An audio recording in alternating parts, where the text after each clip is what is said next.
श्री स्वामी समर्थ. जय जय स्वामी समर्थ. तर मंडळी, देव तुमच्या सोबत आहेत. संकट ही देवाने आपल्या भक्तांना तयार करण्यासाठी पाठवलेली एक संधी आहे. त्यामुळे तुम्हाला वाटत असेल की अडथळे वाढत चालले आहेत, पण ते अडथळे तुम्हाला पुढच्या मोठ्या यशासाठी योग्य बनवत आहेत. तुमचं स्वप्न साकार होण्यासाठी देवाची कृपा तुमच्यावर आहे. तुमच्या मेहनतीचं फळ लवकरच मिळेल आणि तुमचं आयुष्य एका चमत्काराने भरून जाईल. ज्या गोष्टी आजपर्यंत कठीण वाटत होत्या त्या सहज शक्य होतील. स्वामी समर्थ नेहमीच सांगतात की ज्या व्यक्तीकडे श्रद्धा आणि धैर्य आहे तीच व्यक्ती खऱ्या अर्थाने यशस्वी होते. त्यामुळे सध्याच्या परिस्थितीचा सामना करत राहा, कारण तुमच्या मेहनतीचं फळ तुम्हाला नक्कीच मिळणार आहे. देव तुमचं रक्षण करत आहे आणि तुमच्यासाठी योग्य मार्ग तयार करत आहेत.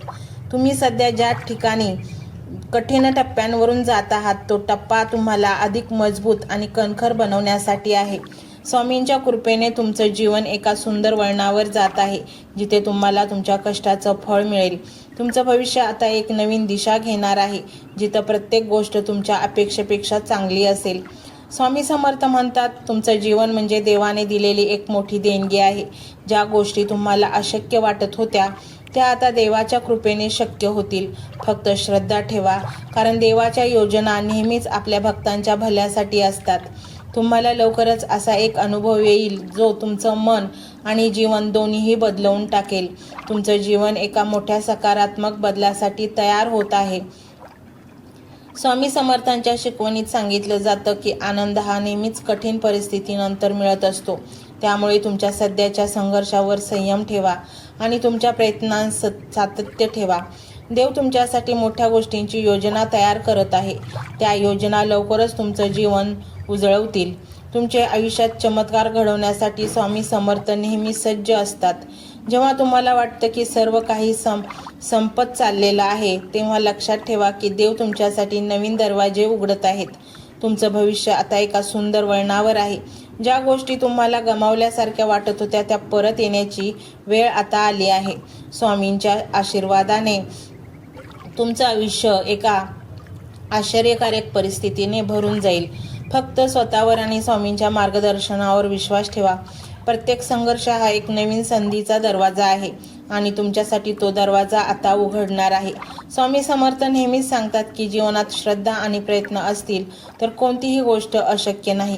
स्वामी समर्थांना सांगा की हे स्वामी, माझ्या जीवनातील तुमच्याबद्दल अपार श्रद्धा आहे. कृपया मला माझ्या इच्छित फळापर्यंत नक्की पोहोचवा. माझी जी प्रार्थना आहे ती प्रार्थना तुमच्या चरणांपर्यंत पोहोचू द्या. माझ्या जीवनात ज्या चुका केल्या त्या चुकांना आता माझ्या नवीन कार्यामध्ये बदला. कृपया लक्षात घ्या, जेव्हा आपण अशी प्रार्थना स्वामींकडे करतो तेव्हा आपली प्रार्थना एक दिवस नक्की स्वामी ऐकत असतात. म्हणून स्वच्छ मनाने आणि चांगल्या प्रयत्नांनी स्वामीपर्यंत ही प्रार्थना करत राहा. एक दिवस तरी नक्की स्वामी तुमची प्रार्थना ऐकल्याशिवाय राहणार नाहीत. जेव्हा आपण स्वामींकडे प्रार्थना करत असतो तेव्हा स्वामी आपल्या प्रश्नांचे उत्तर लवकरात लवकर देत असतात. फक्त प्रार्थना स्वच्छ, निर्मळ आणि चांगल्या श्रद्धेच्या मनाने करायची असते. तुमचं यश तुमच्या दाराशी आलं आहे. फक्त तुम्हाला ते ओळखण्याची गरज आहे. स्वामींचे मार्गदर्शन तुम्हाला योग्य दिशेने नेत आहे. फक्त लक्षात ठेवा, स्वामींच्या मार्गदर्शनाकडे दुर्लक्ष करण्याची चूक करू नका. हे मार्गदर्शन शेवटपर्यंत ऐका आणि कमेंट्स बॉक्समध्ये होय स्वामी अशी स्वीकृती द्या, कारण स्वामी समर्थ तुमचं भविष्य उज्ज्वल करण्यासाठी एक सुंदर योजना तयार करत आहेत. ज्या गोष्टी तुम्हाला मिळत नाहीत त्या देवाने मोठ्या आनंदाने जपून ठेवत असतात. तुमचं स्वप्न लवकरच साकार होणार आहे. आणि म्हणूनच मंडळी, तुम्हाला जर तुमच्या जीवनातील अनेक कष्टापासून तुमचं संरक्षण व्हावं असं तुम्हाला वाटत असेल तर नक्कीच हा मंत्र शेवटपर्यंत ऐका. तुम्हाला जीवन जगण्यासाठी नक्कीच हा मंत्र मदत करेल. मंत्र मोबाईलवर लावायचा आहे. डोळे घट्ट मिटून घ्यायचे आहेत. डोळ्यांसमोर स्वामींची मूर्ती आणायची आहे आणि स्वामींना प्रार्थना करायची आहे. हे स्वामी महाराजा, माझे हे संकट दूर कर. माझी ही इच्छा पूर्ण कर. माझे कुटुंब सुखासमाधानाने राहू देत. मंडळी, स्वामी हे भक्तवत्सल आहेत. ते भक्तांवर खूप प्रेम करतात. त्यांनी आपल्या भक्तांना बाळ मानलेले आहे आणि आई बाळाची इच्छा तर पूर्ण करणारच. त्यामुळे स्वामी तुम्हाला नक्कीच मदत करतील. मंडळी, एवढं सगळं करायला अर्धा मिनिट खूप झाला आणि एवढा वेळ तर तुमच्याकडे असेलच. बाकीचा सर्व व्हिडिओ तुम्ही मोबाईलवर सोडून द्या, तो त्याची पॉझिटिव्हिटी पसरवत राहील. तुम्ही दैनंदिनी कामं करता करता त्या मंत्राचे श्रवण करा आणि मनातल्या मनात जप देखील करा. फायदा नक्कीच होईल. ही डिजिटल सेवा आहे. आज या व्हिडिओच्या माध्यमातून स्वामींचे विचार तुमच्यापर्यंत पोहोचले आहेत. जर तुम्हाला मनापासून वाटत असेल की या विचारांनी तुमच्या मनाला उभारी दिली आहे, तुम्हाला जगण्याचे बळ दिले आहे, तर तुम्ही सुद्धा या ज्ञान यज्ञात आपली समिधा अर्पण करू शकता. पूर्वी लोक मंदिरात जाऊन दानपेटीमध्ये गुप्तदान करत असत, कारण गुप्तदानाचे फळ अनंत असते. आजच्या युगात व्हिडिओच्या खाली जे सुपर थँक्सचे बटन आहे ते एका डिजिटल दानपेटी सारखेच आहे. जर तुमची इच्छा असेल आणि तुमची परिस्थिती असेल तर यथाशक्ती, मग ती रक्कम कितीही छोटी असो वा मोठी, तुम्ही या सुपर थँक्सच्या माध्यमातून स्वामींच्या कार्यासाठी अर्पण करू शकता. हे पैसे कोणाच्या वैयक्तिक फायद्यासाठी नाही, तर हे विचार, ही सकारात्मक ऊर्जा अशाच लाखो दुःखी लोकांपर्यंत पोहोचवण्यासाठी वापरली जातील. लक्षात ठेवा, सक्ती नाही तर भक्ती महत्वाची आहे. ज्याला वाटतं की स्वामींनी मला मार्ग दाखवला म्हणून कृतज्ञता म्हणून मी हे फुल ना फुलाची पाकळी अर्पण करतो, त्यांनीच या बटनावर क्लिक करून आपले योगदान द्यावे. तुमची ही छोटीशी मदत कोणाचे तरी आयुष्य बदलणाऱ्या व्हिडिओच्या निर्मितीसाठी मोलाचे ठरेल. तसेच या व्हिडिओला लाईक करणे म्हणजे केवळ एक बटन दाबणे नव्हे, तर या सकारात्मक ऊर्जेला दुजोरा देणे आहे.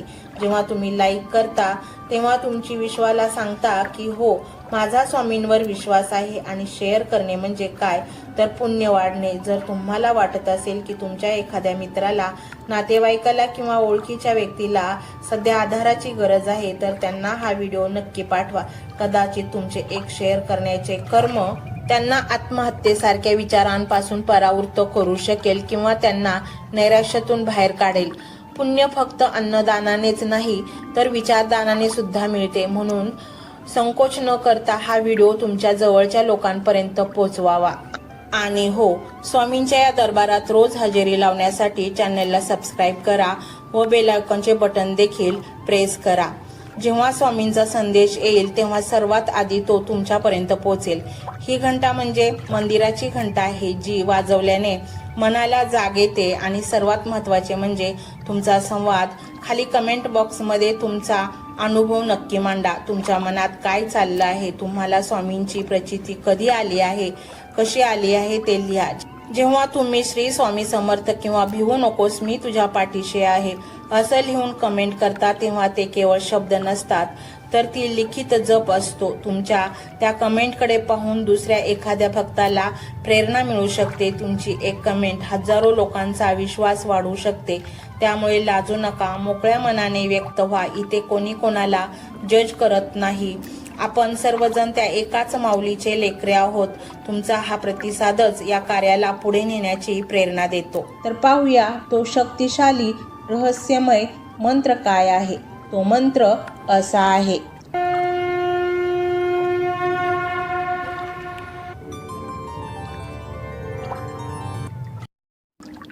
ओम श्री स्वामी समर्थाय असमांक दारिद्र्य नाशाय. ओम श्री स्वामी समर्थाय असमांक दारिद्र्य नाशाय. ओम श्री स्वामी समर्थाय असमांक दारिद्र्य नाशाय. ओम श्री स्वामी समर्थाय असमांक दारिद्र्य नाशाय. ओम श्री स्वामी समर्थाय असमांक दारिद्र्य नाशाय. ओम श्री स्वामी समर्थाय असमांक दारिद्र्य नाशाय. ओम श्री स्वामी समर्थाय असमांक दारिद्र्य नाशाय. ओम श्री स्वामी समर्थाय असमांक दारिद्र्य नाशाय. ओम श्री स्वामी समर्थाय असमांक दारिद्र्य नाशाय. ओम श्री स्वामी समर्थाय असमांक दारिद्र्यनाशाय। ओम श्री स्वामी समर्थाय। असमांक दारिद्र्यनाशाय। ओम श्री स्वामी समर्थाय। असमांक दारिद्र्यनाशाय। ओम श्री स्वामी समर्थाय। असमांक दारिद्र्यनाशाय।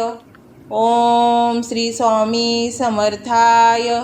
असमांक दारिद्र्यनाशाय। ओम श्री स्वामी समर्थाय। असमांक दारिद्र्यनाशाय। ओम श्री स्वामी समर्थाय। असमांक दारिद्र्यनाशाय। ओम श्री स्वामी समर्थाय। असमांक दारिद्र्यनाशाय। ओम श्री स्वामी समर्थाय। असमांक दारिद्र्यनाशाय। ओम श्री स्वामी समर्थाय। असमांक दारिद्र्यनाशाय। ओम श्री स्वामी समर्थाय। असमांक दारिद्र्यनाशाय। ओम श्री स्वामी समर्थाय। असमांक दारिद्र्यनाशाय। ओम श्री स्वामी समर्थाय। असमांक दारिद्र्यनाशाय। ओम श्री स्वामी समर्थाय। असमांक दारिद्र्यनाशाय। ओम श्री स्वामी समर्थाय। असमांक दारिद्र्यनाशाय। ओम श्री स्वामी समर्थाय। असमांक दारिद्र्यनाशाय। ओम श्री स्वामी समर्थाय। असमांक दारिद्र्यनाशाय। ओम श्री स्वामी समर्थाय। असमांक दारिद्र्यनाशाय। ओम श्री स्वामी समर्थाय। असमांक दारिद्र्यनाशाय। ओम श्री स्वामी समर्थाय।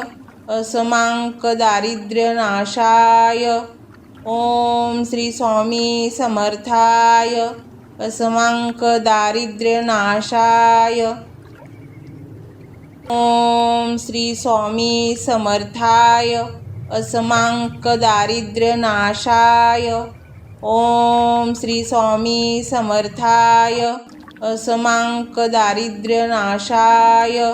ओम श्री स्वामी समर्थाय। असमांक दारिद्र्यनाशाय। ओम श्री स्वामी समर्थाय। असमांक दारिद्र्यनाशाय। ओम श्री स्वामी समर्थाय। असमांक दारिद्र्यनाशाय। ओम श्री स्वामी समर्थाय। असमांक दारिद्र्यनाशाय। ओम श्री स्वामी समर्थाय। असमांक दारिद्र्यनाशाय। ओम श्री स्वामी समर्थाय। असमांक दारिद्र्यनाशाय।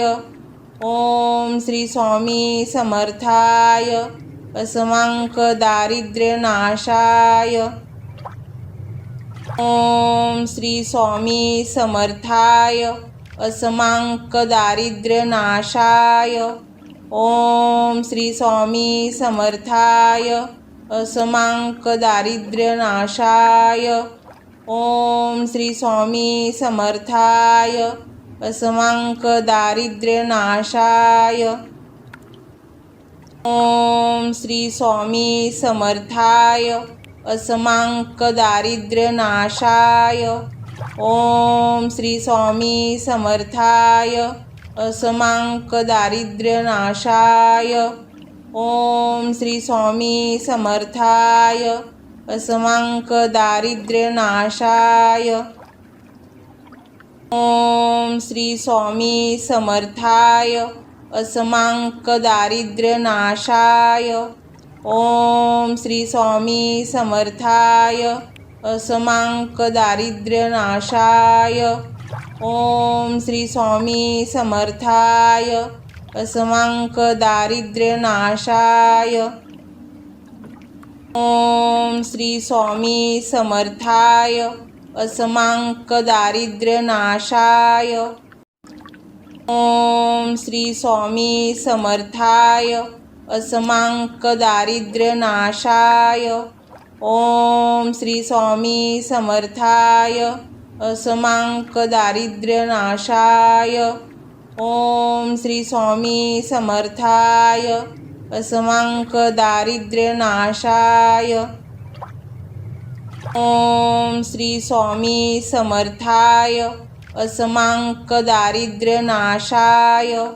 ओम श्री स्वामी समर्थाय असमांक दारिद्र्यनाशाय। ओम श्री स्वामी समर्थाय असमांक दारिद्र्यनाशाय।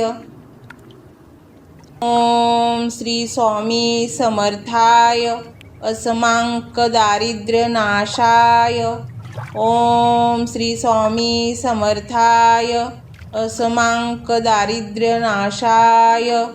ओम श्री स्वामी समर्थाय असमांक दारिद्र्यनाशाय।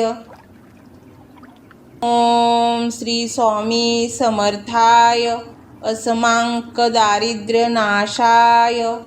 ओम श्री स्वामी समर्थाय असमांक दारिद्र्यनाशाय। ओम श्री स्वामी समर्थाय असमांक दारिद्र्यनाशाय। ओम श्री स्वामी समर्थाय असमांक दारिद्र्यनाशाय। ओम श्री स्वामी समर्थाय असमांक दारिद्र्यनाशाय। ओम श्री स्वामी समर्थाय असमांक दारिद्र्यनाशाय। ओम श्री स्वामी समर्थाय असमांक दारिद्र्यनाशाय। ओम श्री स्वामी समर्थाय असमांक दारिद्र्यनाशाय। ओम श्री स्वामी समर्थाय असमांक दारिद्र्यनाशाय। ओम श्री स्वामी समर्थाय असमांक दारिद्र्यनाशाय। ओम श्री स्वामी समर्थाय असमांक दारिद्र्यनाशाय। ओम श्री स्वामी समर्थाय असमांक दारिद्र्यनाशाय। ओम श्री स्वामी समर्थाय असमांक दारिद्र्यनाशाय। ओम श्री स्वामी समर्थाय असमांक दारिद्र्यनाशाय।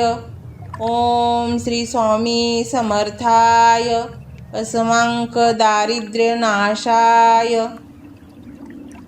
ओम श्री स्वामी समर्थाय असमांक दारिद्र्यनाशाय।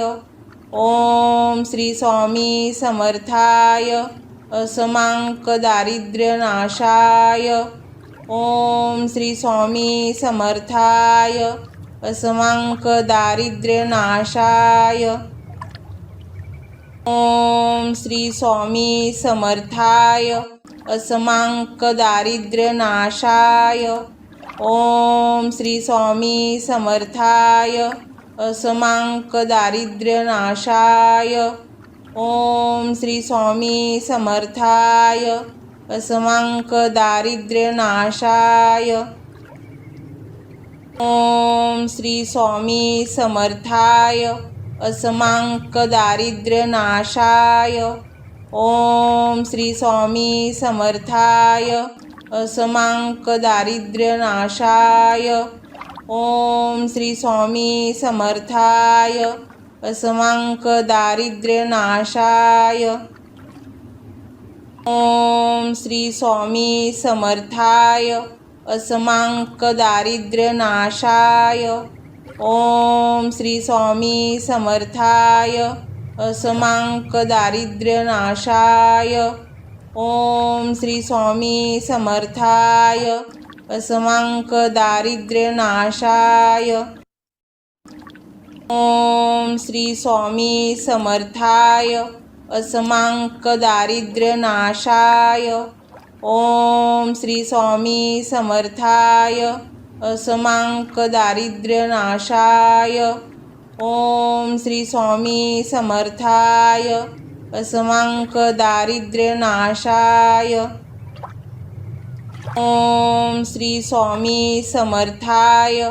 असमांक दारिद्र्यनाशाय। ओम श्री स्वामी समर्थाय। असमांक दारिद्र्यनाशाय। ओम श्री स्वामी समर्थाय। असमांक दारिद्र्यनाशाय। ओम श्री स्वामी समर्थाय। असमांक दारिद्र्यनाशाय।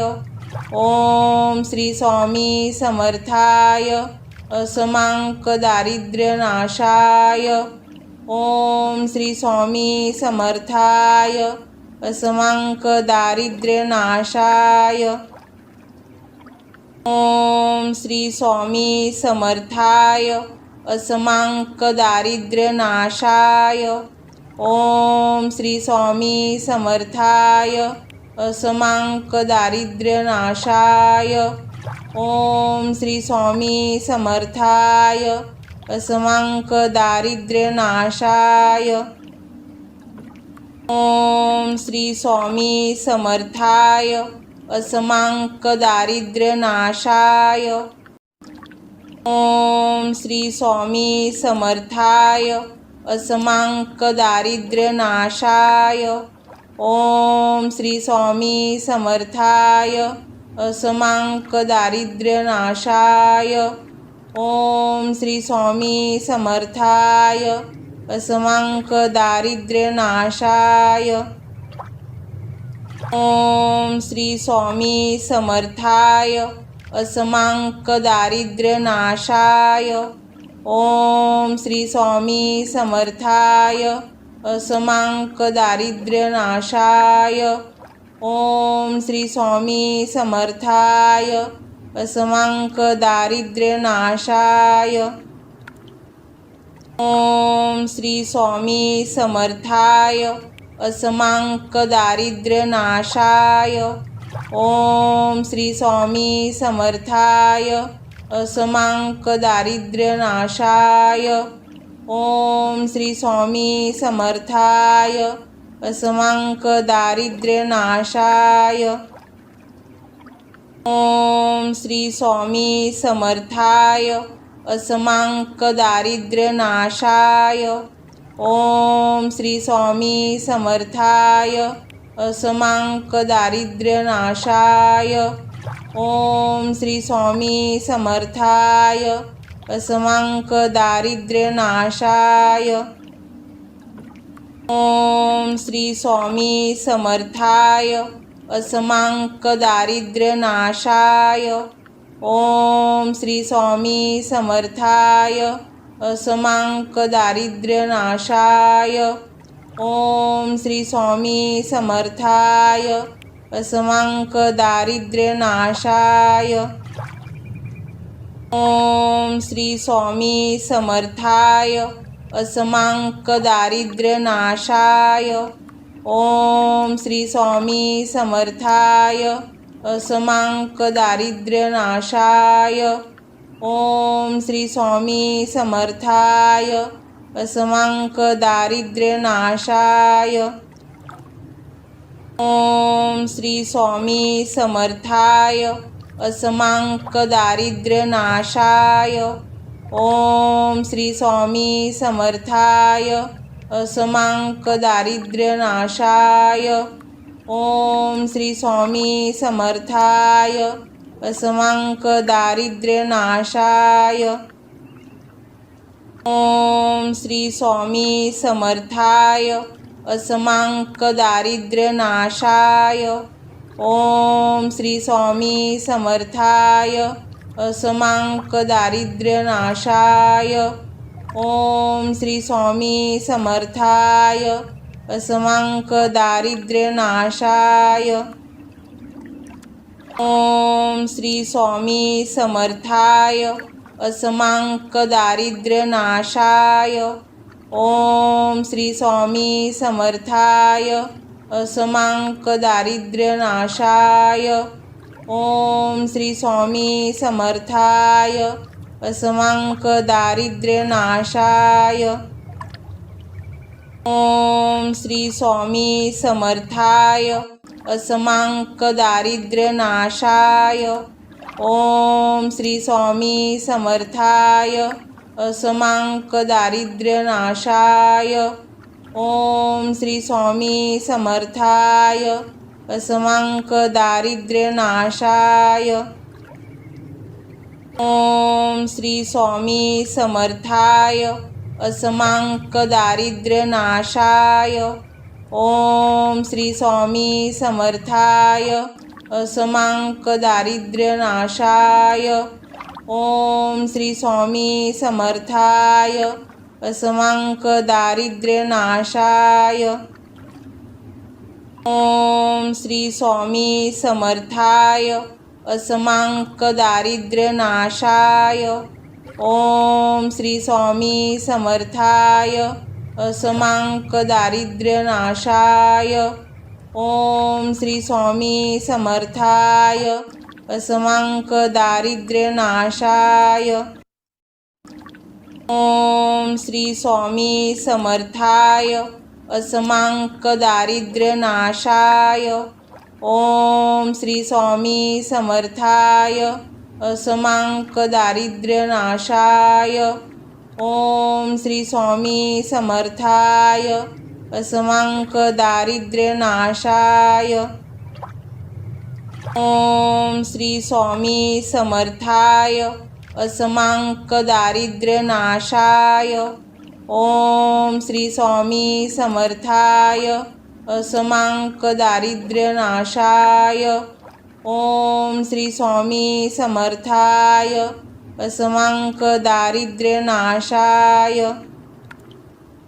ओम श्री स्वामी समर्थाय असमांक दारिद्र्य नाशाय। ओम श्री स्वामी समर्थाय असमांक दारिद्र्य नाशाय। ओम श्री स्वामी समर्थाय असमांक दारिद्र्य नाशाय। ओम श्री स्वामी समर्थाय असमांक दारिद्र्य नाशाय। ओम श्री स्वामी समर्थाय असमांक दारिद्र्य नाशाय। ओम श्री स्वामी समर्थाय असमांक दारिद्र्य नाशाय। ओम श्री स्वामी समर्थाय असमांक दारिद्र्य नाशाय। ओम श्री स्वामी समर्थाय असमांक दारिद्र्य नाशाय। ओम श्री स्वामी समर्थाय असमांक दारिद्र्य नाशाय। ओम श्री स्वामी समर्थाय असमांक दारिद्र्य नाशाय। ओम श्री स्वामी समर्थाय असमांक दारिद्र्य नाशाय। ओम श्री स्वामी समर्थाय असमांक दारिद्र्य नाशाय। ओम श्री स्वामी समर्थाय असमांक दारिद्र्य नाशाय। ओम श्री स्वामी समर्थाय असमांक दारिद्र्य नाशाय। ओम श्री स्वामी समर्थाय असमांक दारिद्र्य नाशाय। ओम श्री स्वामी समर्थाय असमांक दारिद्र्य नाशाय। ओम श्री स्वामी समर्थाय असमांक दारिद्र्य नाशाय। ओम श्री स्वामी समर्थाय असमांक दारिद्र्य नाशाय। ओम श्री स्वामी समर्थाय असमांक दारिद्र्य नाशाय। ओम श्री स्वामी समर्थाय असमांक दारिद्र्यनाशाय। ओम श्री स्वामी समर्थाय। असमांक दारिद्र्यनाशाय। ओम श्री स्वामी समर्थाय। असमांक दारिद्र्यनाशाय। ओम श्री स्वामी समर्थाय। असमांक दारिद्र्यनाशाय। ओम श्री स्वामी समर्थाय। असमांक दारिद्र्यनाशाय। ओम श्री स्वामी समर्थाय। असमांक दारिद्र्यनाशाय। ओम श्री स्वामी समर्थाय। असमांक दारिद्र्यनाशाय। ओम श्री स्वामी समर्थाय। असमांक दारिद्र्यनाशाय। ओम श्री स्वामी समर्थाय। असमांक दारिद्र्यनाशाय। ओम श्री स्वामी समर्थाय। असमांक दारिद्र्यनाशाय। ओम श्री स्वामी समर्थाय। असमांक दारिद्र्यनाशाय। ओम श्री स्वामी समर्थाय। असमांक दारिद्र्यनाशाय। ओम श्री स्वामी समर्थाय।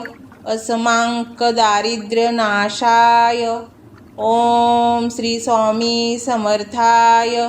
असमांक दारिद्र्यनाशाय। ओम श्री स्वामी समर्थाय। असमांक दारिद्र्यनाशाय। ओम श्री स्वामी समर्थाय। असमांक दारिद्र्यनाशाय। ओम श्री स्वामी समर्थाय। असमांक दारिद्र्यनाशाय। ओम श्री स्वामी समर्थाय। असमांक दारिद्र्यनाशाय। ओम श्री स्वामी समर्थाय। असमांक दारिद्र्यनाशाय। ओम श्री स्वामी समर्थाय। असमांक दारिद्र्यनाशाय। ओम श्री स्वामी समर्थाय। असमांक दारिद्र्यनाशाय।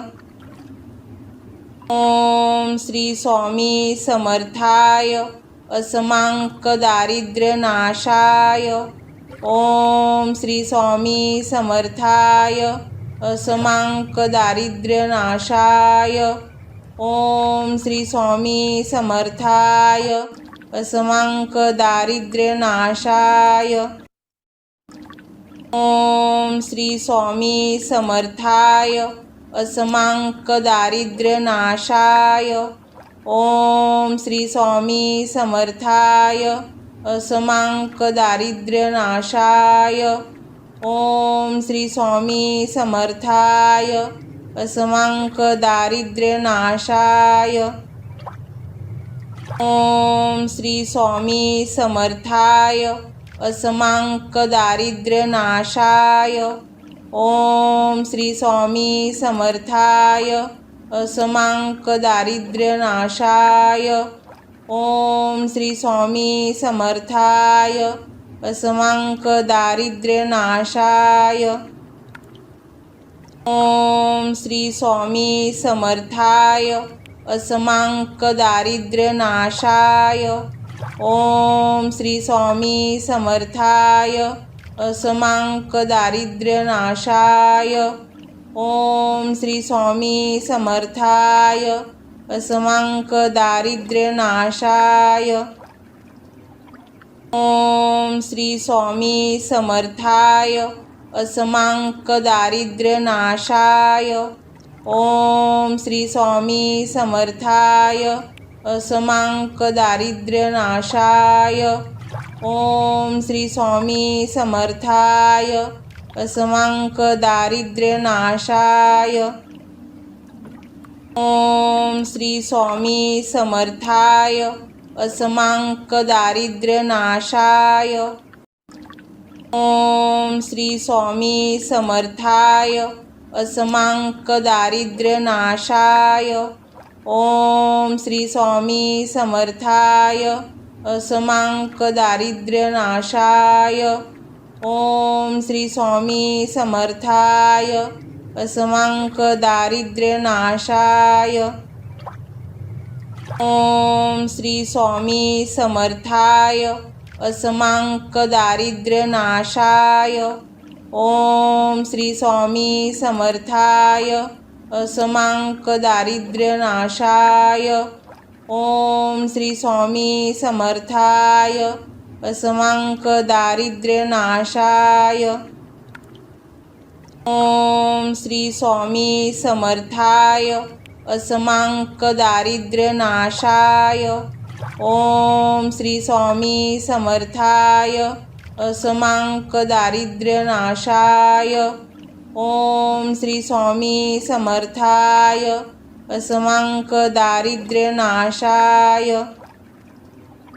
ओम श्री स्वामी समर्थाय असमांक दारिद्र्यनाशाय। ओम श्री स्वामी समर्थाय असमांक दारिद्र्यनाशाय। ओम श्री स्वामी समर्थाय असमांक दारिद्र्यनाशाय। ओम श्री स्वामी समर्थाय असमांक दारिद्र्यनाशाय। ओम श्री स्वामी समर्थाय असमांक दारिद्र्यनाशाय। ओम श्री स्वामी समर्थाय असमांक दारिद्र्यनाशाय। ओम श्री स्वामी समर्थाय असमांक दारिद्र्यनाशाय। ओम श्री स्वामी समर्थाय असमांक दारिद्र्यनाशाय। ओम श्री स्वामी समर्थाय असमांक दारिद्र्यनाशाय। ओम श्री स्वामी समर्थाय असमांक दारिद्र्यनाशाय। ओम श्री स्वामी समर्थाय असमांक दारिद्र्यनाशाय। ओम श्री स्वामी समर्थाय असमांक दारिद्र्यनाशाय। ओम श्री स्वामी समर्थाय असमांक दारिद्र्यनाशाय। ओम श्री स्वामी समर्थाय असमांक दारिद्र्यनाशाय। ओम श्री स्वामी समर्थाय असमांक दारिद्र्यनाशाय। ओम श्री स्वामी समर्थाय असमांक दारिद्र्यनाशाय। ओम श्री स्वामी समर्थाय असमांक दारिद्र्यनाशाय। ओम श्री स्वामी समर्थाय असमांक दारिद्र्यनाशाय। ओम श्री स्वामी समर्थाय असमांक दारिद्र्यनाशाय। ओम श्री स्वामी समर्थाय असमांक दारिद्र्यनाशाय। ओम श्री स्वामी समर्थाय असमांक दारिद्र्यनाशाय। ओम श्री स्वामी समर्थाय असमांक दारिद्र्यनाशाय। ओम श्री स्वामी समर्थाय असमांक दारिद्र्यनाशाय। ओम श्री स्वामी समर्थाय असमांक दारिद्र्यनाशाय। ओम श्री स्वामी समर्थाय असमांक दारिद्र्यनाशाय। ओम श्री स्वामी समर्थाय असमांक दारिद्र्यनाशाय। ओम श्री स्वामी समर्थाय असमांक दारिद्र्यनाशाय। ओम श्री स्वामी समर्थाय असमांक दारिद्र्यनाशाय। ओम श्री स्वामी समर्थाय असमांक दारिद्र्यनाशाय। ओम श्री स्वामी समर्थाय असमांक दारिद्र्यनाशाय। ओम श्री स्वामी समर्थाय। असमांक दारिद्र्यनाशाय। ओम श्री स्वामी समर्थाय। असमांक दारिद्र्यनाशाय। ओम श्री स्वामी समर्थाय। असमांक दारिद्र्यनाशाय। ओम श्री स्वामी समर्थाय। असमांक दारिद्र्यनाशाय। ओम श्री स्वामी समर्थाय। असमांक दारिद्र्यनाशाय। ओम श्री स्वामी समर्थाय। असमांक दारिद्र्यनाशाय। ओम श्री स्वामी समर्थाय। असमांक दारिद्र्यनाशाय। ओम श्री स्वामी समर्थाय। असमांक दारिद्र्यनाशाय। ओम श्री स्वामी समर्थाय। असमांक दारिद्र्यनाशाय। ओम श्री स्वामी समर्थाय। असमांक दारिद्र्यनाशाय। ओम श्री स्वामी समर्थाय। असमांक दारिद्र्यनाशाय। ओम श्री स्वामी समर्थाय। असमांक दारिद्र्यनाशाय। ओम श्री स्वामी समर्थाय। असमांक दारिद्र्यनाशाय। ओम श्री स्वामी समर्थाय। असमांक दारिद्र्यनाशाय। ओम श्री स्वामी समर्थाय। असमांक दारिद्र्यनाशाय। ओम श्री स्वामी समर्थाय। असमांक दारिद्र्यनाशाय। ओम श्री स्वामी समर्थाय। असमांक दारिद्र्यनाशाय। ओम श्री स्वामी समर्थाय। असमांक दारिद्र्यनाशाय। ओम श्री स्वामी समर्थाय। असमांक दारिद्र्यनाशाय। ओम श्री स्वामी समर्थाय। असमांक दारिद्र्यनाशाय। ओम श्री स्वामी समर्थाय। असमांक दारिद्र्यनाशाय। ओम श्री स्वामी समर्थाय। असमांक दारिद्र्यनाशाय। ओम श्री स्वामी समर्थाय। असमांक दारिद्र्यनाशाय। ओम श्री स्वामी समर्थाय। असमांक दारिद्र्यनाशाय। ओम श्री स्वामी समर्थाय। असमांक दारिद्र्यनाशाय। ओम श्री स्वामी समर्थाय। असमांक दारिद्र्यनाशाय। ओम श्री स्वामी समर्थाय। असमांक दारिद्र्यनाशाय। ओम श्री स्वामी समर्थाय। असमांक दारिद्र्यनाशाय। ओम श्री स्वामी समर्थाय। असमांक दारिद्र्यनाशाय। ओम श्री स्वामी समर्थाय। असमांक दारिद्र्यनाशाय।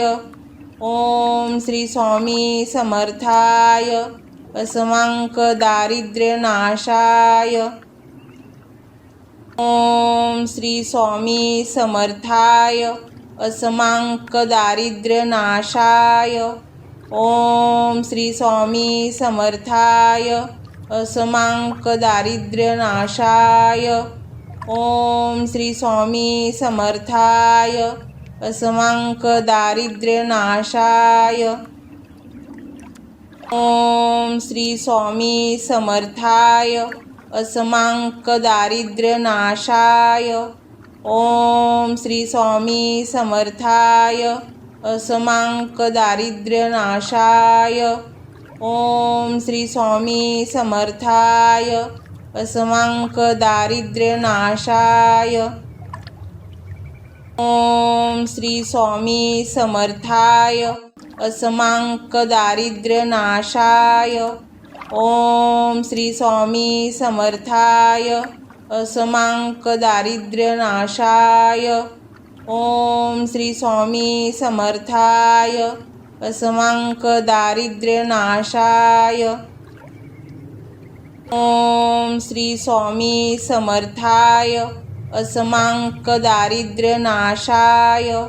ओम श्री स्वामी समर्थाय असमांक दारिद्र्य नाशाय। ओम श्री स्वामी समर्थाय असमांक दारिद्र्य नाशाय। ओम श्री स्वामी समर्थाय असमांक दारिद्र्य नाशाय। ओम श्री स्वामी समर्थाय असमांक दारिद्र्य नाशाय। ओम श्री स्वामी समर्थाय असमांक दारिद्र्य नाशाय। ओम श्री स्वामी समर्थाय असमांक दारिद्र्य नाशाय। ओम श्री स्वामी समर्थाय असमांक दारिद्र्य नाशाय। ओम श्री स्वामी समर्थाय असमांक दारिद्र्य नाशाय। ओम श्री स्वामी समर्थाय असमांक दारिद्र्य नाशाय। ओम श्री स्वामी समर्थाय असमांक दारिद्र्य नाशाय। ओम श्री स्वामी समर्थाय असमांक दारिद्र्य नाशाय। ओम श्री स्वामी समर्थाय असमांक दारिद्र्य नाशाय। ओम श्री स्वामी समर्थाय असमांक दारिद्र्य नाशाय। ओम श्री स्वामी समर्थाय असमांक दारिद्र्य नाशाय। ओम श्री स्वामी समर्थाय असमांक दारिद्र्य नाशाय। ओम श्री स्वामी समर्थाय असमांक दारिद्र्य नाशाय। ओम श्री स्वामी समर्थाय असमांक दारिद्र्य नाशाय। ओम श्री स्वामी समर्थाय असमांक दारिद्र्य नाशाय। ओम श्री स्वामी समर्थाय असमांक दारिद्र्य नाशाय। ओम श्री स्वामी समर्थाय असमांक दारिद्र्य नाशाय।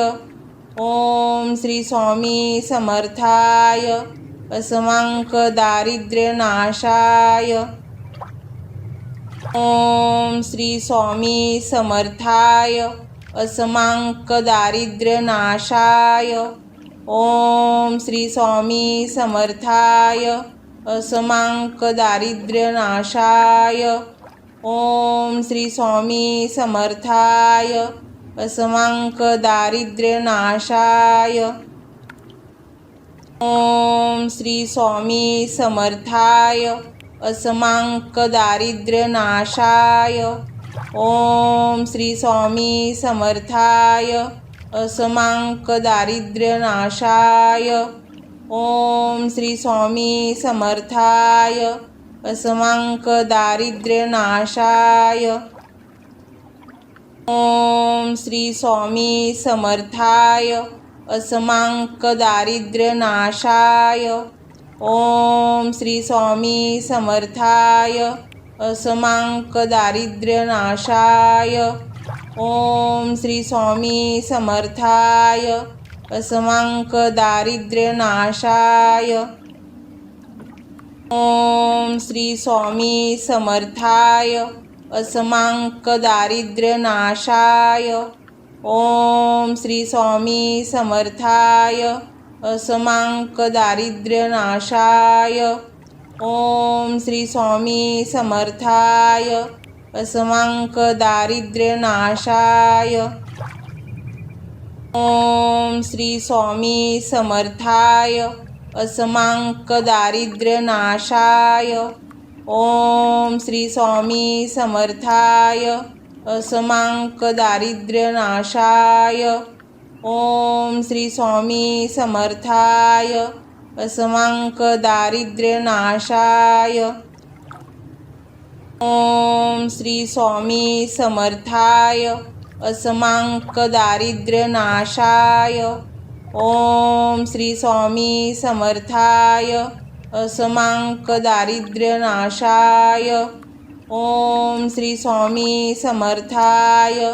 असमांक दारिद्र्यनाशाय। ओम श्री स्वामी समर्थाय। असमांक दारिद्र्यनाशाय। ओम श्री स्वामी समर्थाय। असमांक दारिद्र्यनाशाय। ओम श्री स्वामी समर्थाय। असमांक दारिद्र्यनाशाय। ओम श्री स्वामी समर्थाय। असमांक दारिद्र्यनाशाय। ओम श्री स्वामी समर्थाय। असमांक दारिद्र्यनाशाय। ओम श्री स्वामी समर्थाय। असमांक दारिद्र्यनाशाय। ओम श्री स्वामी समर्थाय। असमांक दारिद्र्यनाशाय। ओम श्री स्वामी समर्थाय। असमांक दारिद्र्यनाशाय। ओम श्री स्वामी समर्थाय। असमांक दारिद्र्यनाशाय। ओम श्री स्वामी समर्थाय। असमांक दारिद्र्यनाशाय। ओम श्री स्वामी समर्थाय। असमांक दारिद्र्यनाशाय। ओम श्री स्वामी समर्थाय। असमांक दारिद्र्यनाशाय। ओम श्री स्वामी समर्थाय। असमांक दारिद्र्यनाशाय। ओम श्री स्वामी समर्थाय। असमांक दारिद्र्यनाशाय। ओम श्री स्वामी समर्थाय। असमांक दारिद्र्यनाशाय। ओम श्री स्वामी समर्थाय। असमांक दारिद्र्यनाशाय। ओम श्री स्वामी समर्थाय। असमांक दारिद्र्यनाशाय। ओम श्री स्वामी समर्थाय। असमांक दारिद्र्यनाशाय। ओम श्री स्वामी समर्थाय। असमांक दारिद्र्यनाशाय। ओम श्री स्वामी समर्थाय। असमांक दारिद्र्यनाशाय। ओम श्री स्वामी समर्थाय। असमांक दारिद्र्यनाशाय। ओम श्री स्वामी समर्थाय। असमांक दारिद्र्यनाशाय। ओम श्री स्वामी समर्थाय। असमांक दारिद्र्यनाशाय। ओम श्री स्वामी समर्थाय। असमांक दारिद्र्यनाशाय। ओम श्री स्वामी समर्थाय। असमांक दारिद्र्यनाशाय। ओम श्री स्वामी समर्थाय। असमांक दारिद्र्यनाशाय। ओम श्री स्वामी समर्थाय। असमांक दारिद्र्यनाशाय। ओम श्री स्वामी समर्थाय। असमांक दारिद्र्यनाशाय। ओम श्री स्वामी समर्थाय। असमांक दारिद्र्यनाशाय। ओम श्री स्वामी समर्थाय। असमांक दारिद्र्यनाशाय। ओम श्री स्वामी समर्थाय। असमांक दारिद्र्यनाशाय। ओम श्री स्वामी समर्थाय। असमांक दारिद्र्यनाशाय। ओम श्री स्वामी समर्थाय असमांक दारिद्र्यनाशाय। ओम श्री स्वामी समर्थाय असमांक दारिद्र्यनाशाय। ओम श्री स्वामी समर्थाय असमांक दारिद्र्यनाशाय। ओम श्री स्वामी समर्थाय असमांक दारिद्र्यनाशाय। ओम श्री स्वामी समर्थाय असमांक दारिद्र्यनाशाय। ओम श्री स्वामी समर्थाय असमांक दारिद्र्यनाशाय। ओम श्री स्वामी समर्थाय असमांक दारिद्र्यनाशाय। ओम श्री स्वामी समर्थाय असमांक दारिद्र्यनाशाय। ओम श्री स्वामी समर्थाय असमांक दारिद्र्यनाशाय। ओम श्री स्वामी समर्थाय असमांक दारिद्र्यनाशाय। ओम श्री स्वामी समर्थाय असमांक दारिद्र्यनाशाय। ओम श्री स्वामी समर्थाय असमांक दारिद्र्यनाशाय। ओम श्री स्वामी समर्थाय असमांक दारिद्र्यनाशाय। ओम श्री स्वामी समर्थाय असमांक दारिद्र्यनाशाय। ओम श्री स्वामी समर्थाय असमांक दारिद्र्यनाशाय। ओम श्री स्वामी समर्थाय असमांक दारिद्र्यनाशाय। ओम श्री स्वामी समर्थाय असमांक दारिद्र्यनाशाय। ओम श्री स्वामी समर्थाय असमांक दारिद्र्यनाशाय। ओम श्री स्वामी समर्थाय असमांक दारिद्र्यनाशाय। ओम श्री स्वामी समर्थाय असमांक दारिद्र्यनाशाय। ओम श्री स्वामी समर्थाय असमांक दारिद्र्यनाशाय। ओम श्री स्वामी समर्थाय असमांक दारिद्र्यनाशाय। ओम श्री स्वामी समर्थाय असमांक दारिद्र्यनाशाय। ओम श्री स्वामी समर्थाय असमांक दारिद्र्यनाशाय। ओम श्री स्वामी समर्थाय असमांक दारिद्र्यनाशाय।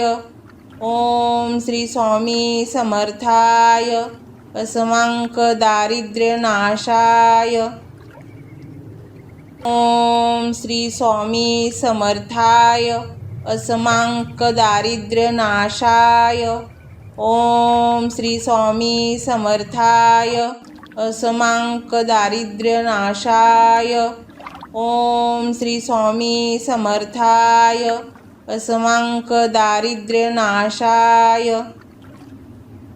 ओम श्री स्वामी समर्थाय असमांक दारिद्र्यनाशाय। ओम श्री स्वामी समर्थाय असमांक दारिद्र्यनाशाय। ओम श्री स्वामी समर्थाय असमांक दारिद्र्यनाशाय। ओम श्री स्वामी समर्थाय असमांक दारिद्र्यनाशाय। ओम श्री स्वामी समर्थाय असमांक दारिद्र्यनाशाय। ओम श्री स्वामी समर्थाय असमांक दारिद्र्यनाशाय। ओम श्री स्वामी समर्थाय असमांक दारिद्र्यनाशाय। ओम श्री स्वामी समर्थाय असमांक दारिद्र्यनाशाय। ओम श्री स्वामी समर्थाय असमांक दारिद्र्यनाशाय। ओम श्री स्वामी समर्थाय। असमांक दारिद्र्यनाशाय। ओम श्री स्वामी समर्थाय। असमांक दारिद्र्यनाशाय। ओम श्री स्वामी समर्थाय।